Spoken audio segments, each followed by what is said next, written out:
बताइए, अब आप मुझे बताइए। मैं हाँ, मार दो एक सेकंड। अरे आ जाओ भाई, तो छोड़ दो, इनकी हिम्मत कितनी, आ तो सही। हाँ, मोबाइल लगा हुआ है, तमाचा मार दो। अरे हुआ क्या भाई साहब, एक सेकंड, नियम समझा दो हमें। मोबाइल नहीं लगा सकते आपकी अनुमति के बिना। कहाँ है भाई साहब ठाकुर साहब? इन्होंने ये कहा हमसे बकायदा भरे ऑफिस में सबके सामने कि मोबाइल आप हमारी बिना अनुमति का हमारे मुंह पर नहीं रख सकते, हमसे स्टेटमेंट नहीं ले सकते। हाँ, तो ये आप एक बात बताओ, अगर मैं गलत व्यवहार करूं तो आप मोबाइल खोलेंगे कि नहीं? ऐसे ही आप अगर गुंडागर्दी करेंगे तो मैं मोबाइल खोलूंगा। ये मोबाइल भैया सुरक्षा है, आप इसको गलत नहीं ठहरा सकते भाई साहब। मानते हैं आपकी मजबूरी है।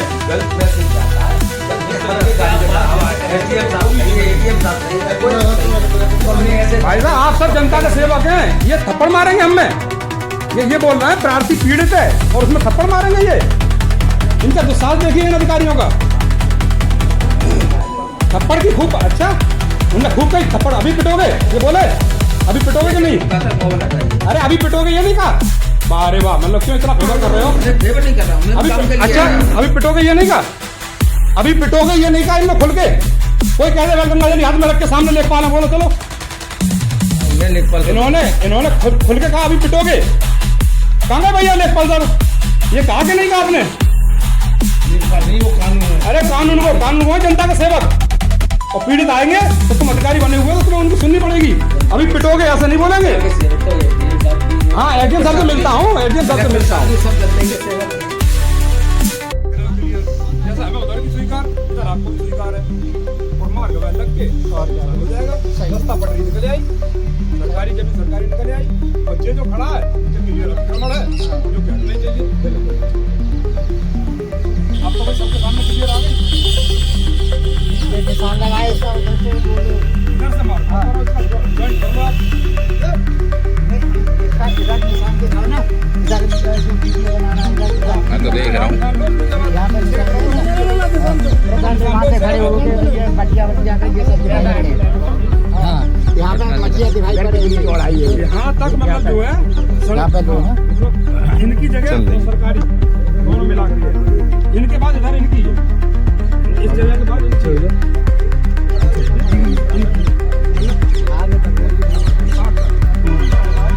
इस पॉइंट से लेके सड़क की सीमा पे 7 फुट तक जो ये बता रहे हैं आंकड़े, मान लीजिए ये तो स्थिति आ रही है। नाला है कहाँ से? यहाँ से यहाँ से वहाँ तक नाला है। हाँ सही बात, जो आपने अभी नापा है वहाँ पे, हाँ वहाँ पे तो यहाँ से नाला है। नाला है, राइट, सही बात। चाचू कहाँ है? हाँ,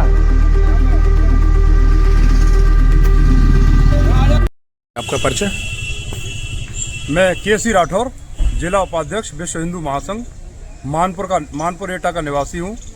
हाल ही में मैंने 1 बीघा खेत मानपुर अपने घर के पास ही खरीदा है, जिसका रास्ता सरकारी नाले की पटरी से होकर गुजरता है। उस सरकारी नाले की पटरी पर दिनेश एवं हरिप्रकाश ने नींव लगाकर और पक्की कोठरी बनवाकर अपने खेत में मिलाकर अतिक्रमण कर लिया है, जिसके संबंध में मैंने शिकायत माननीय मुख्यमंत्री जी को, माननीय जिलाधिकारी महोदय को और अन्य उच्चाधिकारियों को दी, जिसमें एक जांच समिति गठित हुई राजस्व निरीक्षक एटा यदवीर सिंह के नेतृत्व में। यदवीर सिंह जी ने मुझसे जांच पर जाने से पहले 4 लाख रुपए की मांग की कि 4 लाख रुपए दोगे तो मैं आपके खेत के लिए रास्ता निकलवा दूंगा। तो मैंने कहा आपके पक्ष में रिपोर्ट लगा दूंगा।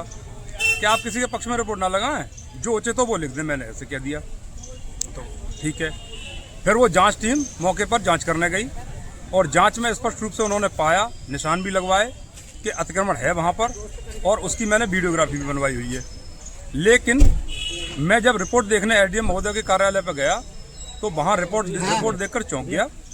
उन्होंने अतिक्रमणकर्ताओं को पूरी तरह क्लीन चिट दे दी और अतिक्रमण होना दर्शाया ही नहीं।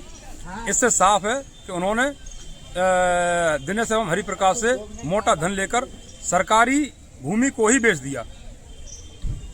इसके बाद में हरिप्रकाश कौन है?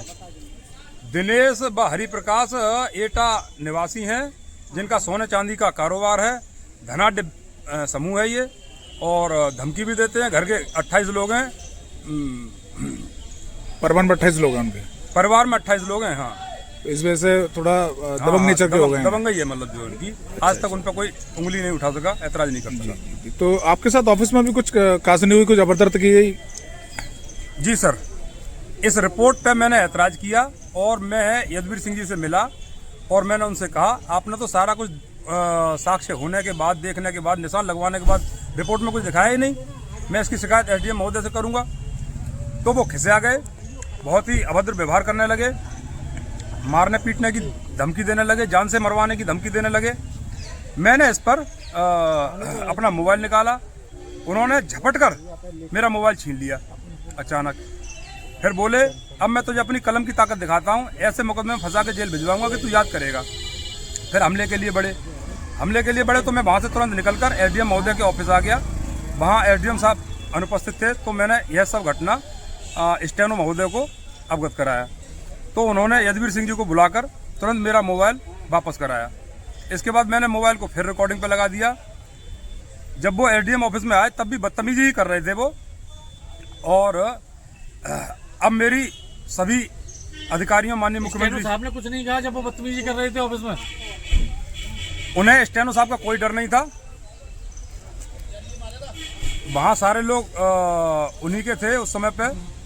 स्टेनो साहब ने लेकिन मोबाइल भी वापस दिलवाया और रिपोर्ट को भी गलत बताते हुए वापस कराने का आश्वासन दिया। ये पूरी घटना स्टेनो साहब के सामने हुई है? हाँ, ये घटना, पूरी घटना नहीं, जब वो मोबाइल वापस मंगाया है वो स्टेनो साहब के कार्यालय पे, एसडीएम साहब के कार्यालय पर हुई है। क्या चाहते हैं आप? मैं चाहता हूं कि अतिक्रमणकर्ताओं के खिलाफ और यदुवीर सिंह आरआई के खिलाफ नियमानुसार कानूनी दंडनीय कार्रवाई होनी चाहिए और वहां से अतिक्रमण हटाया जाना चाहिए। और जैसी मुझे धमकियां मिली हैं, मुझे इन लोगों से खतरा भी है। यदि मेरे ऊपर कोई हमला होता है तो इसमें दिनेश, हरिप्रकाश व आरआई यदुवीर सिंह को ही जिम्मेदार माना जाए। क्या इसकी शिकायत आपने डीएम कार्यालय में की है? जी, मैंने डीएम साहब से इसकी शिकायत की है, माननीय मुख्यमंत्री जी को इसकी शिकायत की है, एसएसपी महोदय को इसकी शिकायत की है, एसडीएम साहब को इसकी शिकायत की है, एडीएम साहब को इसकी शिकायत की है। तो वहाँ से आपको क्या आश्वासन दिया गया? कल मैंने डीएम साहब से भेंट की। उन्होंने एसडीएम साहब को फ़ोन करके ये कहा है कि इस मसले को सुलझाइए और मुझसे ये कहा कि एसडीएम साहब से आप मिल लीजिए, इस मसले को सुलझा देंगे।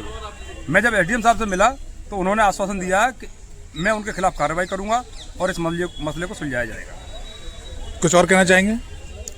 मैं बस यही कहना चाहूँगा कि यदि ऐसे जांच अधिकारी ऐसी सीट पर बैठेंगे तो जनता को न्याय कैसे मिल सकेगा। इसलिए इस जांच सीट से ऐसे भ्रष्ट, महाभ्रष्ट आरआई को हटाना बहुत जरूरी है।